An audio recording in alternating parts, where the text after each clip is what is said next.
बोलिए सांचे दरबार की जय। आइए आपको सुनाते हैं नवरात्रि के 9 रूपों की कथा कि माता ने 9 दुर्गा रूप क्यों धारण किया था। एक समय की बात है कि माता पार्वती स्नान के लिए अपने भवन में गई तो उन्होंने नंदी को बाहर खड़ा कर दिया और नंदी से बोली कि हे नंदी, जब तक मैं आज्ञा न दूं तब तक कोई अंदर ना आए। तो नंदी बोला ठीक है माता। ऐसा कहकर माता स्नान के लिए चली गई। इतने में महादेव आए तो नंदी ने उन्हें अंदर जाने से रोका। तो नंदी से बोले महादेव कि मुझे मेरे ही भवन में जाने से तुम कैसे रोक सकते हो। नंदी बोला माता की आज्ञा हुई है प्रभु, इसलिए आपको रोकना चाहता हूँ। मगर भोलेनाथ बोले तुम मेरे गण हो, क्या तुम मेरी आज्ञा नहीं मानोगे। बोला प्रभु, आपकी भी आज्ञा मानूंगा और माता की भी आज्ञा मानूंगा। तो मेरी आज्ञा है क्या अब तुम द्वार से हट जाओ। इतना कहकर नंदी को हटाकर भोलेनाथ अंदर चले गए। तब माता ने देखा कि भोलेनाथ अंदर आ चुके हैं तो उन्होंने कहा आप अंदर कैसे आए, मैंने द्वार पर नंदी को खड़ा किया था। भोलेनाथ बोले वो मेरा गण है, वो मेरी आज्ञा की अवहेलना कैसे कर सकता है। तो माता बोली तो फिर मेरी आज्ञा कोई नहीं मान सकता क्या, क्या मेरी आज्ञा बेकार की जाएगी। तब माँ ने विचार किया कि मुझे अपना ही कोई गण बनाना पड़ेगा। तब माता ने तपस्या की और तपस्या के बाद जो तपस्या में से शक्तियाँ निकली उसके द्वारा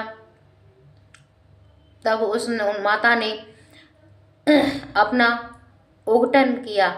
उगटन के द्वारा उन्होंने गणेश जी का निर्माण किया और अपनी तपस्या की सारी शक्तियाँ गणेश जी के अंदर विराजमान करके उनको अपने पुत्र के रूप में प्राप्त किया। और गणेश जी से बोली कि हे पुत्र, मैंने तुम्हारा जन्म किया है, मैं तुम्हारी माता हूँ। गणेश जी बोले जी माता, क्या मैं तुम्हें जो आज्ञा दूंगी तुम वह पूरा करोगे। बोले जी माता। और गणेश जी से कहा माता ने ठीक है, मैं अंदर मुझे कुछ कार्य है, मैं अंदर भवन में जा रही हूँ और तुम यहाँ दरवाजे पर खड़े होकर पहरा दो और तुम्हारी रक्षा के लिए तुम्हें एक दंड भी दे जाती हूँ। माता पार्वती ने गणेश जी की रक्षा के लिए गणेश जी को एक दंड दिया। बोले मैं इससे क्या करूँ माता, कि जो भी तुम्हारी आज्ञा की अवहेलना करे उसको इस दंड से दंड करना। बोले ठीक है माता, मैं आपकी आज्ञा का पूरा पालन करूँगा और किसी को अंदर नहीं आने दूंगा। माता इतना कहकर अंदर चली गई। कुछ देर बाद भोलेनाथ आए और बोले कि मैं अंदर जाना चाहता हूँ। गणेश जी द्वार पर थे, उन्होंने कहा माता की आज्ञा नहीं है तो मैं आपको अंदर नहीं जाने दूंगा। बोले हे बालक, तुम कौन हो। बोले मुझे माता की आज्ञा है, इसलिए मैं अंदर नहीं जाने दूंगा, चाहे मैं कोई भी हूँ। ऐसा हट करने लगे तो भोलेनाथ चले गए और उन्होंने कहा कि हे नंदी, हे भृंगी, सभी गण जाओ और उस बालक को दरवाजे से हटाओ जिसने मुझे अंदर नहीं जाने दिया। नंदी आदि गण सब आए और उन्होंने गणेश जी को समझाया मगर वह नहीं माने। तो गणेश जी ने उनको अपने दंड से सबको दंडित किया। तो वो रोते बिलखते भोलेनाथ के पास पहुँचे। फिर देवता आए, देवताओं को भी भोलेनाथ ने भेजा। एक एक करके सारे देवता भी गणेश जी के दंड से दंडित हो लौट आए। अब भोलेनाथ को गुस्सा आ गया। उन्होंने अपना त्रिशूल निकाला और गणेश जी की गर्दन को काट दिया। गणेश जी की गर्दन को कटने के बाद माता पार्वती अंदर से आई चीख पुकार सुनते हुए माता को बोलकर माँ कहकर गणेश जी ने अपने सिर को कटाकर माता की आज्ञा का पालन किया। माँ ने देखा कि मेरा पुत्र पड़ा हुआ है, तो उन्होंने कहा ये किसका दुस्साहस है कि मेरे पुत्र को किसने वध किया? क्या माता की आज्ञा का पालन करना कोई भूल है?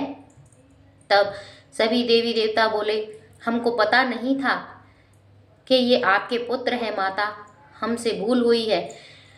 तो माता ने गुस्सा में अपने 9 रूपों का आवाहन किया और माता के 9 रूप प्रकट हुए। तब माता के गुस्से को देखकर सभी देवी और देवता बोले कि हे माता, हम सबसे भूल हुई है, हमें क्षमा कर दीजिए। माता बोली नहीं, अब आपको क्षमा नहीं मिलेगी, अब प्रलय आएगी, मेरे 9 रूप इस सृष्टि को समाप्त कर देंगे, तब हाहाकार हो जाएगा। अब उन्होंने कहा कि कृपा कर हमें क्षमा करिए, आप कैसे शांत होंगी, आपका क्रोध कैसे शांत होगा, कृपा कर हमें कुछ बताइए। तब सभी देवताओं के अनुरोध के अनुसार माता ने कहा कि मेरे पुत्र को पुनर्जीवन दिया जाए और प्रथम पूज्य होने का वर भी दिया जाए, तब मैं प्रसन्न होंगी और तभी मेरी गुस्सा शांत होगी। तब भोलेनाथ को बुलाया गया और भोलेनाथ ने एक हाथी का सिर मंगाकर गणेश जी को लगाया और गणेश जी को पुनर्जीवित किया। तब माता शांत हुई, तभी माता के 9 रूप माता में ही समा गए और गणेश जी को प्रथम पूज्य होने का वरदान भी मिला।